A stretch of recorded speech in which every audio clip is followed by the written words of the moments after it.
Bonjour à tous, je suis Florence Porcel, Community Manager officielle de l'univers et je vous souhaite la bienvenue dans le 49e épisode de ce podcast où je vais vous parler de concours de géographie depuis l'espace, de voiles solaires, d'une université d'été sur les systèmes orbitaux et des nombreux corps qui composent notre système solaire. Et avant toute chose, la nouvelle qui vient de tomber au moment où je m'apprêtais à enregistrer la voix off, alors du coup je l'intègre tout de suite, Philae s'est réveillé. Notre petit atterrisseur qui s'était endormi en novembre dernier après une arrivée rocambolesque sur la comète Chury a donné signe de vie et c'est trop cool.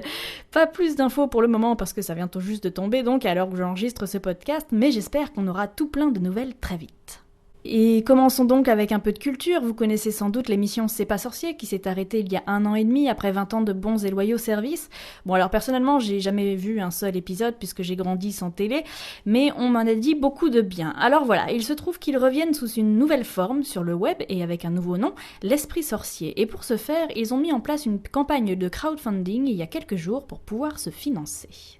Que vous soyez un passionné de sciences, un prof, une association ou une classe, cette plateforme, c'est la vôtre. Vous pourrez y animer votre blog et partager avec nous vos découvertes, vos expériences et vos activités. Voilà, vous savez tout.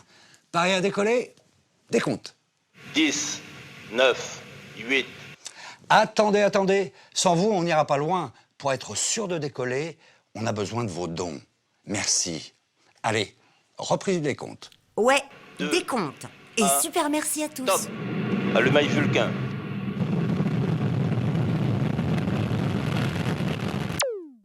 Alors oui, ils peuvent dire merci à tous effectivement puisque le premier palier de 50 000 € a été atteint en seulement 5 jours.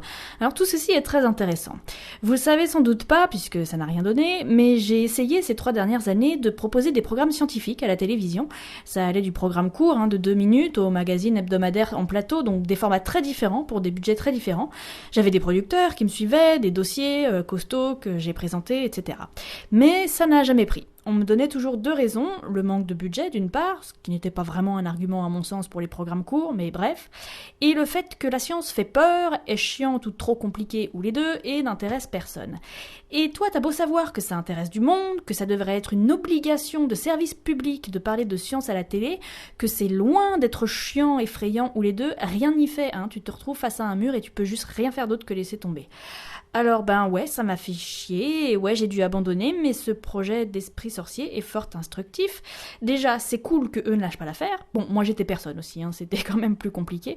Et le fait que 50 000 € aient été collectés en 5 jours prouve bien que les sciences intéressent du monde et qu'il y a un public. Alors notez que je le savais déjà, mais ça fait du bien d'avoir une preuve.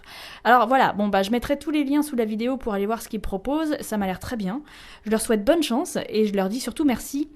Et pour conclure avec la parenthèse 3615 My Life, sachez que tous les programmes courts que j'avais proposés ou que je voulais proposer, je les fais maison maintenant, et c'est les vidéos que je vous propose depuis plusieurs mois sur ma chaîne YouTube. J'ai mis un peu de temps à m'y mettre parce que je gardais plus ou moins l'espoir de les faire produire, mais à un moment, faut se rendre à l'évidence et faire les trucs soi-même parce que sinon on n'avance pas. Voilà, donc bref, bravo à l'équipe de C'est pas sorcier de se lancer dans cette nouvelle aventure et je leur dis un gros merde, voilà. Mais du coup, à force de raconter ma vie, je ne vous parle pas beaucoup d'espace. Passons du coup à l'événement de cet épisode qui est quelque chose dont je n'avais jamais parlé et il s'agit d'une université d'été. Elle se tiendra à Toulouse du 29 juin au 10 juillet et elle s'adresse aux étudiants et aux enseignants qui s'intéressent au spatial, mais c'est aussi accessible pour des passionnés.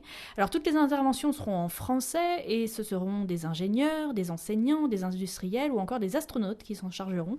Des visites sont prévues, de la plus ludique, comme la Cité de l'Espace, aux plus costaudes, comme Airbus Defence and Space ou Thales Alenia Space. Des dizaines de sujets seront abordés, comme les débris spatiaux, le statut juridique de l'espace, les ballons-sondes, Curiosity, Rosetta, ou encore les enjeux du secteur spatial. Bref, si vous jetez un coup d'œil à l'emploi du temps de ces 2 semaines, il y a de quoi avoir le vertige.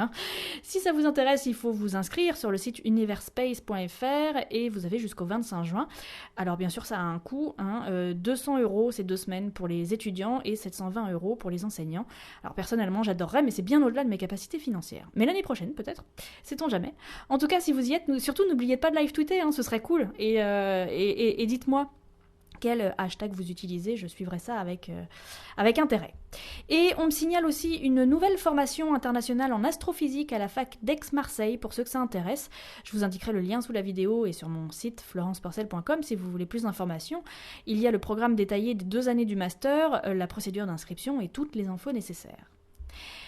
Restons connectés avec le bidule 2.0 de la semaine et il s'agit du projet Space Girls que vous pouvez notamment retrouver en ligne. Space Girls, Space Women, ce sont des portraits photos et vidéos de femmes qui travaillent ou qui évoluent dans le milieu du spatial.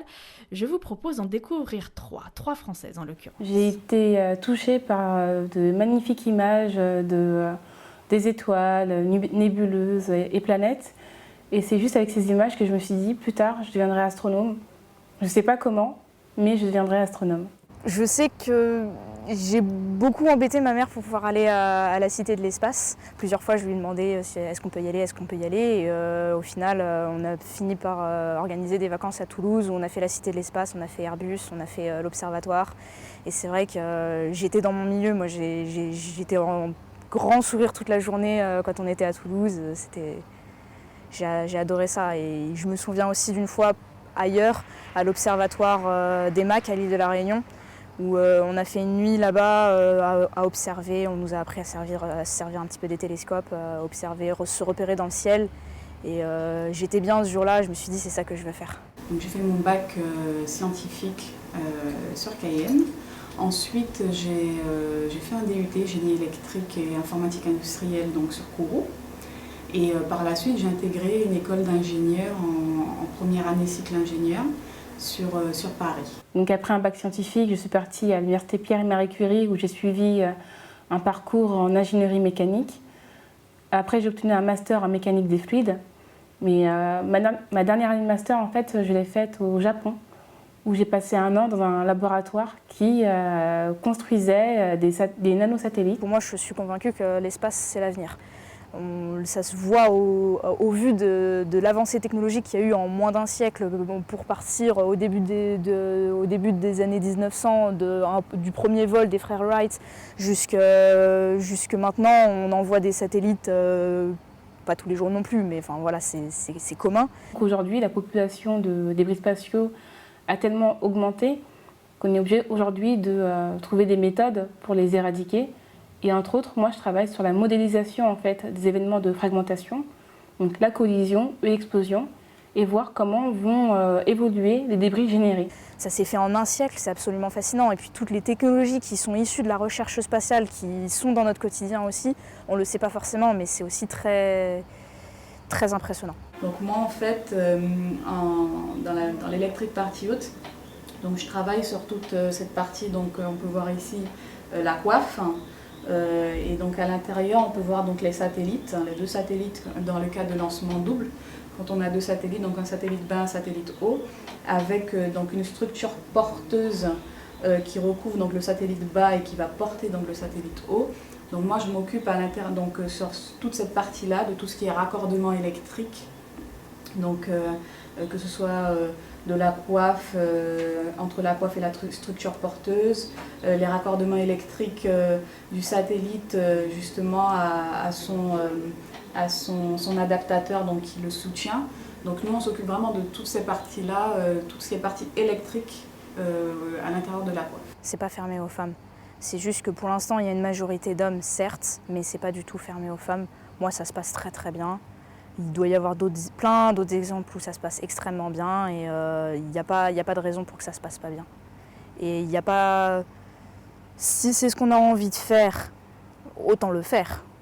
Je vois pas pourquoi on ne suivrait pas ce qu'on a envie de faire, quoi. Croyez en vous, donnez-vous des chances, et même si c'est pas facile, essayez. Juste au moins essayez, mais ne pas partir défaitiste. Moi, mon entrée à Ariane Espace, j'ai été agréablement surpris de voir qu'il y avait vraiment beaucoup plus de femmes que je ne le pensais. C'est-à-dire dans les milieux mécaniques, que ce soit fluide ou même électrique, il y a beaucoup de femmes qui travaillent au sein d'Ariane Espace et j'ai été vraiment surprise. Après, dans mon institut, malheureusement, il n'y a aucune femme astronome. Donc ça fait un peu bizarre. Mais c'est vrai que c'est un milieu très masculin. Je trouve qu'il y a quand même un manque de diversité dans ce domaine. J'ai pas axé ma carrière là-dessus, mais si je peux avoir la possibilité d'aller dans l'espace, j'irai. Voilà, il y en a bien sûr beaucoup d'autres qui font des choses très différentes dans différents pays du monde. C'est passionnant de les écouter et c'est surtout un très beau projet qui est également une expo photo itinérante qui se trouvera à Paris du 18 juin au 1er novembre prochain au Musée des Arts et Métiers et sur les grilles du jardin de l'Observatoire. Ma personnalité de la semaine n'est pas vraiment une fille de l'espace, mais disons qu'elle y tourne son regard parce que son papa s'y trouvait. Stéphanie est une adolescente de 13 ans à qui son père, astronaute, manquait alors qu'il était en mission là-haut. Alors elle a décidé de lui écrire un message qu'il pourrait voir à travers l'objectif d'un appareil photo, à 400 km d'altitude. Donc, elle s'est donc associée à la marque de voiture Hyundai, je sais pas comment on dit, bref. Il faudrait peut-être que je me mette tout court d'ailleurs à regarder la télé pour savoir comment on prononce les noms de marques. Bref, donc les voitures Hyundai, on va dire, qui a mis à sa disposition 11 voitures pour écrire à l'aide des traces de leurs roues dans le sol d'un lac asséché du Nevada, un message de 5,5 km de kilomètre carré, quand même, ça fait du bon gros message. Son papa, qui pourrait être Terry Wirtz, a bien eu le message et c'est un très joli coup de com' pour la marque de voiture dont je ne sais pas prononcer le nom, accessoirement. Et puisqu'on lorgne du côté de l'ISS, restons-y avec un concours de géographie par tweet interposé. Figurez-vous que tous les mercredis, Scott Kelly, qui va rester 1 an à bord de la station, poste une photo qu'il aura prise lui-même évidemment de quelque part sur Terre avec le hashtag SpaceGeo. Et la première personne à deviner quel est cet endroit recevra une impression de la dite photo que Scott Kelly dédicacera une fois qu'il sera de retour sur Terre. C'est cool, non ? Alors pour jouer, il faut le suivre sur Twitter évidemment et lui donner votre réponse le plus rapidement possible en lui répondant directement et en n'oubliant pas le hashtag SpaceGeo.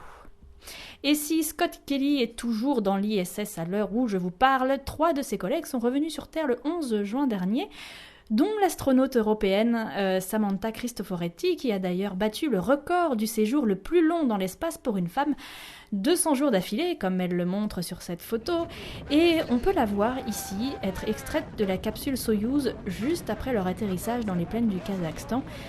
Ils sont quand même incroyables, les astronautes. Ils arrivent après 200 jours en apesanteur et après quelques heures les plus dangereuses qui soient pour entrer dans l'atmosphère et atterrir, et ils sont là, frais comme des gardons, à pouvoir soulever leurs bras, tranquillou. Ils m'épatent. Et grand sourire radieux de l'astronaute italienne, en tout cas, qui fait bien plaisir à voir.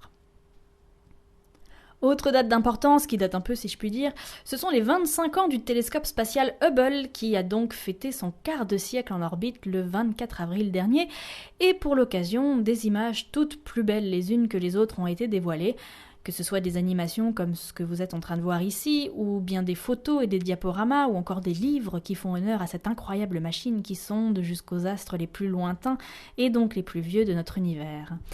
Joyeux anniversaire en retard Hubble et on attend évidemment avec impatience le James Webb Space Telescope qui prendra la relève très vite. Restons en orbite autour de notre jolie planète avec un projet novateur et citoyen. La voile solaire LightSail a été testée avec succès, même si ce fut un peu laborieux, et elle est ensuite retombée dans l'atmosphère comme prévu.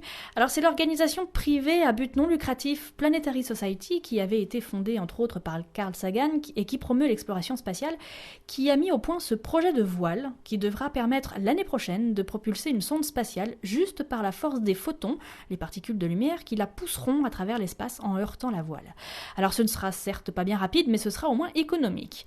Pour ce test, qui aura été financé par les membres de l'association et qui aura coûté 4,3 millions de dollars, c'est un nanosatellite qui a été lancé pour tester 4 choses, des logiciels, des systèmes mécaniques, des systèmes de communication et évidemment le matériau de la voile. Et ça, alors c'est sûrement le plus impressionnant. Vous voyez le film alimentaire transparent qu'on n'arrive jamais à utiliser correctement, là, qui est hyper relou. Bon, et ben cette voile solaire, elle est de 2 à 4 fois moins épaisse que ce truc-là. Truc de malade quand même. Bref, après 2 pannes, la voile a réussi à se déployer et la caméra embarquée a pu en envoyer une image avant de retomber se consumer dans l'atmosphère quelques jours plus tard. Bravo à toute l'équipe qui a dû subir un grand 8 émotionnel pendant la vingtaine de jours qu'a duré la mission. Cette expérience uniquement financée par des fonds privés ouvre donc une voie nouvelle à la propulsion spatiale et c'est pas rien, c'est pas rien. Et justement, tiens, pour finir cet épisode, je vous propose qu'on se propulse par le biais d'images dans notre système solaire. Tout d'abord, cette image de Mercure, qui n'est pas très intéressante en soi, sauf quand on sait que c'est la toute dernière qu'a prise la sonde Messenger avant de se cracher sur son sol. C'était le 30 avril dernier. Du côté de Vénus, j'ai pas grand-chose. Bon, après, c'est Terre-Lune, mais on connaît pas mal. Et Mars, tiens, alors voilà, Mars. Du côté de Mars, j'ai du lourd. Ça, déjà. Alors ça, on dirait un peu un mélange des menhirs de Karnak et d'une œuvre d'art contemporain. Mais c'est 100% naturel, évidemment, et pris en photo par Opportunity. Je trouve ça trop chouette. Je sais pas, c'est marrant, voilà. Pendant ce temps-là, de l'autre côté de la planète, Curiosity continue son petit bonhomme de chemin et sachez qu'elle a dépassé les 1000 jours martiens. C'est super classe. Je trouve ça super classe. Voilà. Juste après Mars et avant Jupiter, dans la ceinture d'astéroïdes, se cache la planète naine Cérès et ses mystérieuses taches blanches. On sait toujours pas ce que c'est, hein. Peut-être de la glace, peut-être pas. Les scientifiques attendent d'autres images et d'autres données pour se prononcer. Autour de Saturne, ensuite, Cassini tourne toujours autour et elle avait déjà fait ce cliché très impressionnant d'Hyperion en 2005, qui ressemble à une grosse éponge, mais à chaque fois qu'elle passait près de cette lune, elle photographiait le même côté. Mais enfin, il y a quelques jours, elle a pu la voir sous un autre angle. Alors la photo est moins dingue, mais au moins on change de profil, ce qui intéresse beaucoup les scientifiques.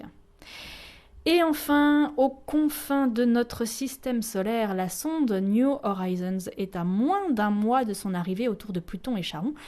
Voici la dernière image en date de cette planète naine double. Rendez-vous le 14 juillet pour la rencontre. Et voilà, c'est la fin de ce 49e épisode de la folle histoire de l'univers. Merci beaucoup de l'avoir suivi. Vous pouvez le regarder ou l'écouter sur différents supports, à savoir sur iTunes, sur mon blog, directement sur YouTube où vous pouvez vous abonner à la chaîne pour me filer un coup de pouce, et sur l'application gratuite Stitcher en version audio si vous êtes au volant par exemple. Dans ma dernière newsletter, c'est Aurélie Bordenave qui m'a fait l'honneur de mettre en image la bouderie de Messenger qui s'est fait voler la vedette par un vilain cargo russe qui s'est viandé sur Terre alors que c'était pas prévu. Je l'en remercie, Aurélie, pas le Progress évidemment, parce que c'est toujours super émouvant de voir ce qu'on imagine dans sa tête prendre forme en dessin. C'est dingue en fait. Et voilà, mais merci Aurélie pour ce joli cadeau. Et dans la prochaine newsletter, ce sera un strip de Pascal Mabille, et c'est tout aussi émouvant, j'ai trop hâte de vous le montrer.